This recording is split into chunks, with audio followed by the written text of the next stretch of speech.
ஒரு கைப்பிடி அளவுக்கு அரிசி இருந்தாலே போதும், நீங்க நினைச்ச காரியம் உடனடியா நிறைவேறும். இந்த உலகத்துல இருக்கக்கூடிய எல்லாமே உங்களுக்கு வசியமாகும். நடக்காதுன்னு நீங்க நினைச்சுக்கிட்டு இருந்த காரியம் கூட உடனடியா நிறைவேறும். இது என்ன பரிகாரம்னு தெரிஞ்சுக்கணுமா? வாங்க இந்த வீடியோல நாம தெரிஞ்சுக்கலாம். வரகி பக்தர்கள் அனைவருக்கும் வணக்கம். இது நம்ம ஆதி வரகி யூடியூப் சேனல். வரகி அன்னையோட அருள் பரிபூர்ணமா எல்லாருக்குமே கிடைக்கணும்னு மனசார பிரார்த்தனை செஞ்சுக்கிட்டு நாம இந்த பதிவை ஆரம்பிக்கலாம். இன்னைக்கு மார்ச் மாசம் 4ஆம் தேதி திங்கட்கிழமை. திங்கட்கிழமை அன்னைக்கு செய்ய வேண்டிய ஒரு சக்தி வாய்ந்த பரிகாரத்தை தான் இப்ப நான் உங்களுக்கு சொல்ல போறேன். ஒரே ஒரு கைப்பிடி அளவுக்கு அரிசி இருந்தாலே போதும். வேற எந்த பொருட்களும் இந்த பரிகாரத்துக்கு நமக்கு தேவைப்படாது. நம்ம சேனலை பொறுத்தளவுக்கு அந்தந்த நாளுக்கு செய்ய வேண்டிய பரிகாரங்களை எளிமையான முறையில செலவே இல்லாத வகையில நான் உங்களுக்கு கொடுத்துக்கிட்டு இருக்கேன். அதே சமயம் ரொம்ப ரொம்ப சக்தி வாய்ந்த பரிகாரங்களை பத்தி நாம பாத்துக்கிட்டு இருக்கோம். அந்த வகையில இன்னைக்கு நமக்கு திங்கட்கிழமை. இந்த திங்கட்கிழமை அன்னைக்கு நாம நினைச்ச காரியம் உடனடியா நிறைவேறதுக்கு நாம செய்ய வேண்டிய ஒரு சக்தி வாய்ந்த பரிகாரத்தை தான் இப்ப நான் உங்களுக்கு சொல்ல போறேன். திங்கட்கிழமை பாத்தீங்கன்னா சந்திர பகவான் மற்றும் சிவபெருமானோட வழிபாட்டுக்கு உகந்தது. இந்த அரிசி சந்திர பகவானுக்கு உகந்த ஒரு பொருள். அந்த வகையில சந்திர பகவான் மற்றும் சிவபெருமானோட பரிபூர்ணமான அருள் கிடைக்கிறதுக்கு இன்னைக்கு நாம என்ன செய்யணும்னு இப்ப நான் உங்களுக்கு சொல்றேன். இந்த வீடியோல முழுக்க முழுக்க வழிபாடு சம்பந்தப்பட்ட ஒரு முறையை பத்தி தான் நாம பார்க்க போறோம். நம்ம வீட்டுல பூஜை அறையில இருந்து செய்ய வேண்டிய ஒரு வழிபாடை தான் இப்ப நான் உங்களுக்கு சொல்ல போறேன். இன்னைக்கு இந்த வழிபாடை செய்ய முடியாதவங்க வேற எப்பெல்லாம் செய்யலான்னு இந்த வீடியோலயே நான் உங்களுக்கு சொல்றேன். அதனால வீடியோவை கொஞ்சம் கவனமா பாருங்க. அதே மாதிரி கோவில்ல இந்த வழிபாடை எப்படி செய்யணுங்கிறதையும் நான் உங்களுக்கு சொல்றேன். இப்ப நமக்கு தேவையான பொருட்கள் என்னன்னு பாத்தீங்கன்னா, நான் முன்னாடியே சொன்ன மாதிரி ஒரு கைப்பிடி அளவுக்கு அரிசி நமக்கு தேவைப்படும். பச்சரிசி மட்டும்தான் இந்த பரிகாரத்துக்கு நமக்கு தேவைப்படும். பச்சரிசி கிடைக்காத ஊர்ல இருக்கிறவங்க மட்டும் உங்ககிட்ட இருக்கக்கூடிய சாதாரணமா சாப்பாட்டுக்கு பயன்படுத்தக்கூடிய அரிசியை நீங்க யூஸ் பண்ணிக்கோங்க. ரேஷன் பச்சரிசியை கூட இந்த பரிகாரத்துக்கு நீங்க பயன்படுத்திக்கலாம். வேற எந்த பொருளும் இந்த பரிகாரத்துக்கு நமக்கு தேவைப்படாது. அடுத்ததா இதை யாரெல்லாம் செய்யலாம்னு பாத்தீங்கன்னா, ஆண்கள் பெண்கள் எல்லாருமே செய்யலாம். சுத்தமா இருக்கிறவங்க மட்டும்தான் செய்யணும். உங்களுக்கு எந்த வேண்டுதல் இருந்தாலும் சரி, அந்த வேண்டுதல் உடனடியா நிறைவேறதுக்கு இந்த பரிகாரத்தை நீங்க செய்யலாம். ஆனா ஒரு சமயத்துல ஒரே ஒரு வேண்டுதலுக்காக மட்டும்தான் இந்த பரிகாரத்தை நீங்க செய்யணும். ஒரு சிலருக்கு வெளியில சொல்ல முடியாத வேதனைகள் இருக்கும். இப்படிப்பட்ட வேதனைகள் சரியாகிறதுக்கு கூட இந்த பரிகாரத்தை நீங்க செய்யலாம். நோய்கள் தீர்றதுக்கு, பணம் சம்பந்தப்பட்ட பிரச்சனைகள் தீர்றதுக்கு, கணவன் மனைவி ஒற்றுமைக்கு, குழந்தைங்க சொல் பேச்சு கேட்கறதுக்கு, தொழில்ல வியாபாரத்துல லாபம் அதிகரிக்கிறதுக்கு, வேலை கிடைக்கிறதுக்கு, செய்யற வேலையில இருக்கக்கூடிய பிரச்சனைகள் சரியாகிறதுக்கு, அதே மாதிரி வேலையில பதவி உயர்வு, சம்பள உயர்வு கிடைக்கிறதுக்கு, இப்படி உங்களுக்கு எந்த வேண்டுதல் இருந்தாலும் சரி, அது உடனடியா சரியாகிறதுக்கு இந்த வழிபாடை நீங்க செய்யலாம். பெண்களுக்கு மாதவிடாய் சமயமா இருந்தா இந்த வழிபாடை செய்ய வேண்டாம். இன்னைக்கு நீங்க அசைவம் சாப்பிட்டு இருந்தீங்கன்னா இந்த வழிபாடை செய்ய வேண்டாம். பிறப்பு தீட்டு இறப்பு தீட்டு இருக்கிறவங்களும் இந்த வழிபாடை செய்ய வேணாம். இந்த வீடியோவை பாக்குறதுக்கு முன்னாடி தெரியாம நீங்க அசைவம் சாப்பிட்டு இருந்தீங்கன்னா கூட இந்த வழிபாடை செய்யறதுக்கு முன்னாடி நீங்க தலைக்கு குளிச்சுட்டு அதுக்கப்புறமா இந்த வழிபாடை நீங்க செய்யுங்க.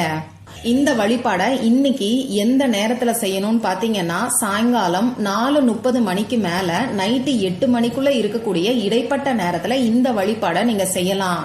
இன்னைக்கு இந்த வழிபாடை செய்ய முடியாதவங்க வேற எப்பெல்லாம் செய்யலாம்னு பாத்தீங்கன்னா, சிவபெருமானோட வழிபாட்டுக்கு உகந்த நாட்கள்ல இந்த வழிபாடை நீங்க செய்யலாம். திங்கட்கிழமை அன்னைக்கு சிவபெருமானோட வழிபாட்டுக்கு உகந்த நாள்.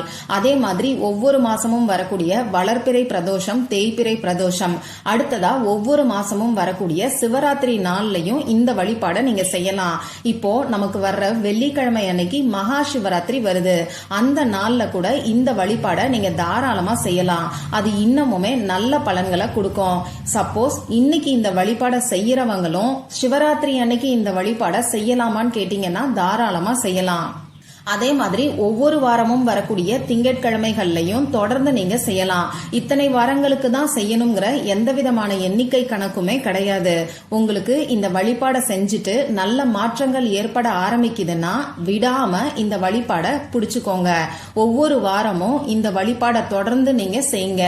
நிச்சயமா உங்க வாழ்க்கை முன்னேற்ற பாதையில போகும். சரி, இப்ப நான் சொன்ன குறிப்பிட்ட நேரத்துல உங்க பூஜை அறைய ரெடி பண்ணிக்கோங்க. எப்பயும் ஏத்தி வைக்கக்கூடிய விளக்கை ஏத்தி வச்சுட்டு உங்க பூஜை அறைக்கு முன்னாடி ஏதாவது ஒரு விரிப்பையோ மனை பலகையோ சேரையோ போட்டு உட்கார்ந்துக்கோங்க. பூஜை அறை இல்லாதவங்க நீங்க சாமி படத்தை எந்த இடத்துல வச்சிருக்கீங்களோ அந்த இடத்துக்கு முன்னாடி நீங்க உட்கார்ந்துக்கோங்க. இப்போ உங்க கையில ஒரு கைப்பிடி அளவுக்கு பச்சரிசியை எடுத்து வச்சுக்கோங்க.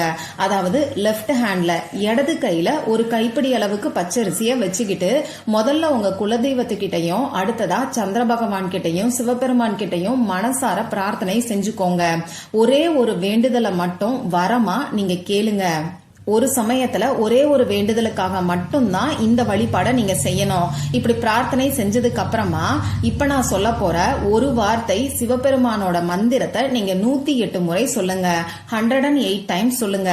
அந்த மந்திரம் என்னங்கிறது இப்போ உங்களுக்கு ஸ்கிரீன்ல தெரியும். நானும் சொல்லி காமிக்கிறேன். கிளி நம சிவய, கிளி நம சிவய, கிளி நம சிவய. இதுதான் அந்த ஒரு வார்த்தை மந்திரம். ரொம்ப ரொம்ப சக்தி வாய்ந்த மந்திரம்னே சொல்லலாம். இதுல கிளி நம சிவய அப்படின்னு தான் நீங்க உச்சரிக்கணும். நம சிவாய அப்படின்னு சொல்லி உச்சரிக்க கூடாது. இந்த மந்திரத்தை நீங்க சொல்ல சொல்ல சொல்ல இந்த உலகத்துல இருக்கக்கூடிய எல்லாமே உங்களுக்கு வசியமாகும். நீங்க காந்தமா மற்றவர்களையும் மற்ற பொருட்களையும் ஈர்க்கக்கூடிய ஆளா மாறிடுவீங்க. அந்த அளவுக்கு சக்தி வாய்ந்த மந்திரம் தான் இது. அப்படி எல்லாமே உங்களுக்கு வசியமாகும் போது நீங்க செய்கின்ற செயல்கள் எல்லாத்திலையும் உங்களுக்கு வெற்றி மட்டும் தான் கிடைக்கும். அந்த அளவுக்கு சக்தி வாய்ந்த மந்திரம் தான் இது. இன்னைக்கு ஒரே ஒரு வேண்டுதலுக்காக உங்க கையில ஒரு கைப்பிடி அளவுக்கு பச்சரிசியை வச்சுக்கிட்டு இந்த மந்திரத்தை 108 முறை நீங்க சொல்லுங்க. கவுண்டிங்காக சில்லறை காசுகள், உதிரி பூக்கள், டைமண்ட் கல்கண்டு, வெள்ளை மொச்சை, கொண்டை கடலை, கிராம்பு, ஏலக்காய் இந்த மாதிரியான பொருட்களை நீங்க பயன்படுத்திக்கலாம். இப்போ இந்த மந்திரத்தை 108 முறை சொல்றதுக்கு 10 நிமிஷம் தான் ஆகும். முடிஞ்ச அளவுக்கு நிறுத்தி நிதானமா உணர்ந்து நீங்க சொல்லுங்க. மந்திரங்களை வேக வேகமா சொல்றதுனால எந்த ஒரு பலனுமே நமக்கு கிடைக்காது. இப்படி 108 முறை இன்னைக்கு சொல்ல முடியாதவங்க குறைஞ்சது 27 முறை 27 டைம்ஸ் மட்டுமாவது நீங்க சொல்லுங்க. எந்த அளவுக்கு மந்திரங்களை நாம உச்சரிக்கிறோமோ அந்த அளவுக்கு மந்திரங்கள் நமக்கு சித்தியாகும். இதை நீங்க ஞாபகம் வச்சுக்கோங்க. இப்படி மந்திரத்தை சொன்னதுக்கு அப்புறமா திரும்பியும் ஒரு தடவை சிவபெருமான் கிட்ட மனசார பிரார்த்தனை செஞ்சுக்கோங்க. அடுத்ததா இப்போ உங்க கையில இருக்கக்கூடிய பச்சரிசிய ஒரு தட்டுல வச்சு உங்க பூஜை அறையில அப்படியே நீங்க வச்சிருங்க. நாளைக்கு காலையில எந்திரிச்சு நீங்க குளிச்சதுக்கு அப்புறமா இந்த அரிசிய 2 பாகமா பிரிச்சுக்கோங்க. முதல் பாகத்தை நீங்க சமையலுக்கு பயன்படுத்துறதுக்கு ஒரு டப்பால போட்டு வச்சுக்கோங்க. 2வது பாகத்தை எடுத்து காக்கை குருவிகளுக்கு நீங்க உணவா போட்டுருங்க. அப்படி இல்லைன்னா 1-2 மிக்சியில பவுடர் பண்ணிட்டு எறும்பு புத்து இருக்கக்கூடிய இடத்துல இந்த பச்சரிசிய நீங்க போட்டுருங்க. எந்த அளவுக்கு மற்ற உயிர்களுக்கு நாம தானம் செய்யறோமோ அந்த அளவுக்கு நம்ம வாழ்க்கையில இருக்கக்கூடிய கர்ம வினைகள் குறையும். கர்ம வினைகள் குறைய குறையதான் நாம செய்யக்கூடிய வழிபாடுகளுக்கான பலன்கள் நமக்கு கிடைக்க ஆரம்பிக்கும். சரி, இப்போ இந்த வழிபாட கோவில்ல எப்படி செய்யணும்னு நான் உங்களுக்கு சொல்றேன். நீங்க சிவபெருமானோட கோவிலுக்கு போய் இந்த மந்திரத்தை மட்டும் சொல்லுங்க. கையில அரிசி வச்சுக்கணுங்கிற அவசியம் கிடையாது. அதே மாதிரி கீழே ஒரு விரிப்பை விரிச்சு உட்காரணுங்கிற அவசியமும் கிடையாது. நீங்க எப்ப கோவிலுக்கு போறீங்களோ அப்ப இந்த மந்திரத்தை தாராளமா சொல்லலாம். கோவில்ல போய் மந்திரத்தை சொல்லும் போது நீங்க எண்ணிக்கை கணக்கும் வச்சுக்க வேண்டாம். குறைஞ்சது 10 நிமிஷத்துல இருந்து உங்களால எவ்வளவு நேரம் முடியுமோ அவ்வளவு நேரம் இந்த மந்திரத்தை நீங்க சொல்லுங்க. நிச்சயமா அந்த சிவபெருமானோட பரிபூரணமான அருள் உங்களுக்கு முழுமையா கிடைச்சு உங்களுக்கு இருக்கக்கூடிய கஷ்டங்கள் எல்லாமே பனி மாதிரி விலக ஆரம்பிக்கும். கஷ்டம் இருந்த சுவடே தெரியாத அளவுக்கு உங்க வாழ்க்கை முன்னேற்ற பாதையில போகும். நம்பிக்கையோட ட்ரை பண்ணி பாருங்க. இந்த பதிவுல உங்களுக்கு ஏதாவது சந்தேகம் இருந்துச்சுன்னா எனக்கு கமெண்ட் பாக்ஸ்ல கேளுங்க. அதை நான் உங்களுக்கு உடனே தெளிவுபடுத்துறேன். இந்த பதிவு உங்களுக்கு பிடிச்சிருந்தா லைக் பண்ணிட்டு உங்க ஃப்ரெண்ட்ஸ் அண்ட் ஃபேமிலி கூட ஷேர் பண்ணுங்க. இந்த மாதிரி அந்தந்த நாளுக்கும் நேரத்துக்கும் திதிக்கும் உரிய வழிபாடுகளையும் பரிகாரங்களையும் நீங்க மிஸ் பண்ணாம தெரிஞ்சுக்கிறதுக்கு நம்ம சேனலை மறக்காம சப்ஸ்கிரைப் பண்ணிட்டு பக்கத்துல இருக்கக்கூடிய பெல் ஐகானையும் பிரஸ் பண்ணிக்கோங்க. மற்றும் ஒரு பயனுள்ள பதிவுல நாம சந்திக்கலாம். நன்றி.